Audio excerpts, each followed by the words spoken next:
Angin laut selalu membawa aroma asin yang lembut, seperti nafas masa kecil Dira. Gadis berusia 12 tahun itu lahir dan tumbuh di sebuah rumah kecil di kaki mercusuar tua di pantai selatan Jawa. Ayahnya, Pak Hasan, adalah penjaga mercusuar terakhir di daerah itu. Setiap malam, ketika seluruh kampung terlelap, hanya satu cahaya yang tetap menyala, cahaya yang mereka jaga bersama. Mercusuar itu berdiri di tebing karang, tinggi menjulang, seolah menatap bintang. Cat putihnya mulai pudar dimakan garam laut, tapi bagi Dira, itu adalah menara impian, tempat ia belajar tentang kesetiaan, harapan, dan waktu. Dira, hari ini giliranmu bersihkan kaca lentera, kata Pak Hasan dengan suara serak tapi lembut. Iya ya, jawab Dira sambil mengikat rambutnya dan mengambil kain lap. Ia naik tangga spiral yang panjang, mengelus dinding batu yang dingin, mendengarkan bunyi langkahnya bergema seperti detak waktu. Sesampainya di puncak, Dira memandang laut lepas. Ombak bergulung pelan, langit sore berwarna oranye keemasan. Di bawah sana, terlihat kapal-kapal nelayan mulai kembali ke daratan seperti burung pulang ke sarang. Ia mengusap kaca lentera hingga bening kembali, lalu menatap pantulan wajahnya di sana, wajah seorang anak penjaga cahaya. Yah, katanya lirih, kenapa kita harus menyalakan mercusuar setiap malam, padahal sekarang kapal punya lampu sendiri? Pak Hasan tersenyum, menaiki tangga perlahan. Karena cahaya ini bukan hanya untuk kapal, nak, tapi juga untuk hati yang tersesat. Dira terdiam. Angin menepuk rambutnya, laut bersenandung di bawahnya. Ia belum sepenuhnya mengerti, tapi kalimat itu terasa seperti mantra. Malam datang cepat, langit hitam bintang berserakan seperti serpihan kaca. Pak Hasan menyalakan lentera besar, cahaya kuningnya memancar jauh menembus kabut. Dira duduk di sampingnya, memandangi laut yang gelap. Kadang-kadang ia melihat titik-titik kecil di kejauhan, mungkin kapal, mungkin bintang yang jatuh. Yah, katanya lirih, apa ayah pernah merasa takut sendirian di sini? Pak Hasan menarik napas panjang. Takut itu wajar, tapi kalau kau percaya pada cahaya, kau tak akan benar-benar sendirian. Cahaya mercusuar berputar perlahan, menyapu laut dan langit. Dira merasa seolah dunia berputar mengikuti cahaya itu, lembut dan pasti. Ia bersandar di bahu ayahnya, mendengarkan suara ombak yang tak pernah berhenti. Suatu malam, badai datang tiba-tiba. Angin mengamuk, ombak memukul tebing, dan langit bergetar oleh petir. Dira ketakutan, tapi Pak Hasan tetap tenang. Ia memeluk Dira erat. Tenang, nak, selama lentera menyala, kapal-kapal akan tahu arah.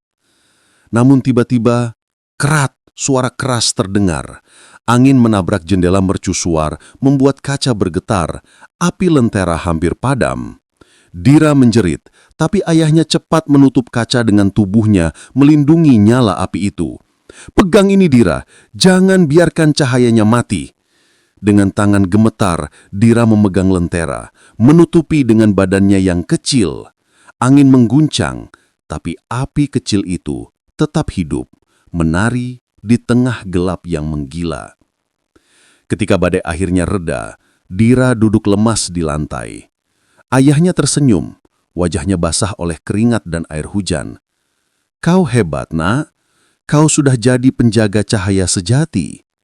Dira menatap nyala kecil itu, lembut tapi kuat. Malam itu, ia mengerti sesuatu. Cahaya bukan sekadar terang. Ia adalah keberanian, kasih, dan janji yang tidak boleh padam. Pagi itu, langit seperti kanvas biru muda. Sisa badai semalam masih terlihat di ufuk. Ombak belum sepenuhnya tenang, tapi angin sudah lebih lembut. Dira duduk di tepi tebing, menggambar sesuatu di pasir dengan ranting kecil. Ia menggambar mercusuar, laut, dan 2 titik kecil, dirinya dan ayah. Pak Hasan datang membawa 2 cangkir teh hangat. Kau menggambar apa, nak? Jawab Dira sambil tersenyum. Laut ya, tapi lautku tak pernah diam. Pak Hasan tertawa kecil. Begitulah laut, Dira. Kadang marah, kadang lembut, sama seperti hati manusia. Ia duduk di samping anaknya, menyeruput teh perlahan. Dira memandangi wajah ayahnya yang mulai dipenuhi garis waktu. Ada rasa kagum, sekaligus cemas. Ia tahu, waktu terus berjalan, dan ayahnya semakin tua. Setelah badai semalam, sebagian kaca mercusuar pecah. Hari itu mereka bekerja memperbaikinya. Dira naik ke puncak menara dengan hati-hati membawa alat. Dari atas, pemandangan laut terbentang luas, seolah tak berujung. Di kejauhan, seekor camar terbang rendah mengikuti arus angin. Tiba-tiba matanya menangkap sesuatu yang terapung di antara ombak. Sebuah botol kecil yang berkilau terkena sinar matahari. Ia berlari turun. Yah, ada botol di laut, seperti surat di film. Pak Hasan mengkerutkan kening. Jangan-jangan cuma sampah, Nak. Tapi siapa tahu ada pesan. Dira tetap semangat. Dengan tongkat bambu panjang, ia menarik botol itu ke tepi. Dan benar, di dalamnya ada gulungan kertas yang sudah agak basah, tapi masih bisa dibaca. Tulisan di atasnya bergoyang karena air, tapi masih jelas. Untuk siapapun yang menemukan ini, aku nelayan dari seberang pulau. Kapalku rusak saat badai. Aku menulis surat ini agar seseorang tahu aku masih hidup. Aku menunggu pertolongan di pulau kecil dekat Karang Tiga Batu. R. Dira menatap ayahnya dengan mata membulat. Yah, dia masih di sana. Kita harus bantu. Pak Hasan terdiam lama. Ia tahu laut itu berbahaya, apalagi setelah badai. Tapi tatapan Dira penuh keyakinan. Cahaya yang dulu ia jaga di mercusuar kini tampak menyala di mata anaknya. Baiklah, katanya akhirnya, kita beri tanda untuk kapal nelayan yang lewat. Mercusuar ini bukan hanya untuk menerangi malam, tapi juga untuk memanggil bantuan. Malam itu, mereka menyalakan lentera lebih awal. Pak Hasan mengubah arah cahaya sedikit, mengarah ke pulau di mana si nelayan mungkin terdampar. Ia juga menyalakan api basar di bawah mercusuar, sinyal darurat bagi siapapun yang melihat dari laut. Dira berdiri di samping ayahnya, matanya menatap kejauhan tanpa berkedip. Angin laut membawa rasa asin dan harapan. Yah, kalau cahaya ini sampai padanya, dia pasti tahu dia tidak sendirian. Pak Hasan mengangguk pelan. Benar, cahaya selalu menemukan tujuannya. 2 hari kemudian, kabar datang dari kampung nelayan. Sebuah kapal menemukan orang terdampar di pulau kecil dekat Karang Tiga Batu. Ia selamat dan membawa pesan terima kasih. Untuk penjaga cahaya di pantai selatan, tanpa nyala itu, mungkin aku takkan kembali. Dira menatap surat itu lama, lalu menempelkannya di dinding mercusuar. Hatinya hangat. Kini ia mengerti, menjaga cahaya bukan sekedar rutinitas. Itu tentang menjaga hidup, harapan, dan kepercayaan antara manusia dan laut.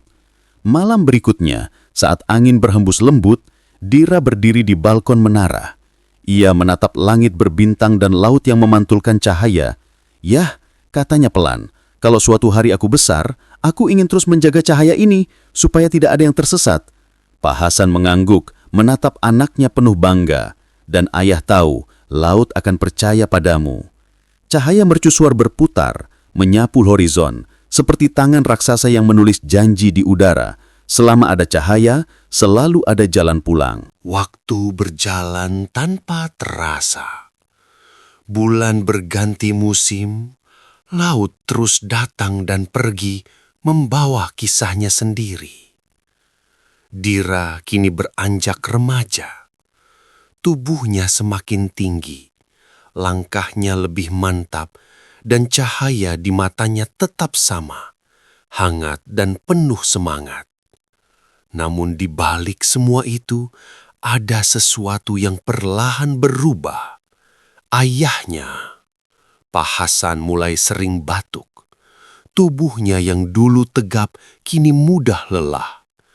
Kadang ia menatap laut terlalu lama, seolah berbicara dengan sesuatu yang tak terlihat. Suatu sore, saat mereka duduk di beranda mercusuar, Dira bertanya pelan, "Yah, kenapa akhir-akhir ini ayah sering diam?" Pak Hasan tersenyum samar. "Ayah cuma sedang mendengar suara laut, Nak. Kadang laut berbicara, tapi hanya orang yang sabar bisa mendengarnya. Dira menatap laut, mencoba mendengarkan. Tapi yang terdengar hanya desiran ombak. Apa yang laut katakan ya? Laut bilang, waktu ayah menjaga cahaya sudah hampir selesai. Jawabnya pelan. Dira menoleh cepat. Apa maksud ayah? Pak Hasan menatap mata anaknya. Semua penjaga punya waktunya, Dira. Dan suatu hari, mercusuar ini akan jadi tanggung jawabmu. Kata-kata itu membuat dada Dira sesak. Ia tak bisa membayangkan malam tanpa suara ayahnya, tanpa langkah-langkahnya menaiki tangga. Tapi ia tahu waktu tak bisa dibendung, seperti pasang surut laut yang tak pernah menunggu. Hari-hari berikutnya, Dira mulai mengambil lebih banyak tanggung jawab. Ia membersihkan kaca lentera, memeriksa minyak, dan memastikan mekanisme lampu berputar lancar. Pak Hasan hanya mengawasi dari kursi kayu di bawah menara. Wajahnya lemah tapi penuh kebanggaan. Kadang ia berpesan lirih, "Ingat nak, cahaya ini bukan milik kita. Kita hanya menjaganya." Suatu malam, kabut tebal menyelimuti pantai. Cahaya mercusuar redup karena minyak hampir habis. Dira panik. Ia berlari ke ruang penyimpanan, tapi mendapati drum minyak kosong. "Yah, minyaknya habis!" teriaknya.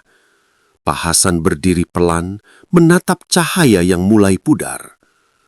"Ambil lampu darurat di kamar ayah, kita harus jaga sampai pagi." Dengan napas terburu, Dira menyalakan lampu-lampu kecil dan menempatkannya di sekeliling menara.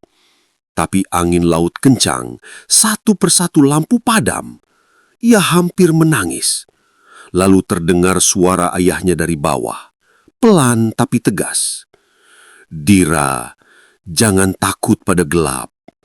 Gelap hanya menunggu seseorang yang berani menyalakan cahaya." Dira menggigit bibirnya, menatap ke arah lentera besar yang nyalanya hampir mati. Dengan tekad penuh, ia mengambil korek dan menambah sumbu dari kain tua. Api kecil muncul, lalu perlahan tumbuh lebih terang.